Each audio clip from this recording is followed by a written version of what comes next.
Hi everyone, it's me Christina again. So today's video is gagawa tayo ng mashed potato, gravy from the scratch at hamburger. So ngayon, sineset aside ko na yung corn na binoil ko at yung potatoes is pinapakuluan ko pa. Then yung hamburger na ginawa ko is niluluto ko pa. So ngayon, yung iba is ano na siya, malambot na yung potatoes. And then pinakukuluan ko pa yung ibang potatoes niya kasi mas nauna tong mga ito. So ngayon, eto na yung burger patties na ginawa ko. And then diyan ko rin ilalagay yung gagawa ng gravy. So tatanggalan ko lang siya ng mantika. Yan, tinutusok-tusok ko na yung potato kung malambot na siya, kung pwede na.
So, ngayon, i-add ko na yung burger patties natin sa gravy na ginawa ko.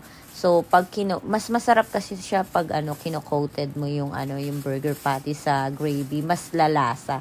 Kasi yung burger ko is minarinate ko siya ng steak seasoning. So, lalasa siya ng sobra.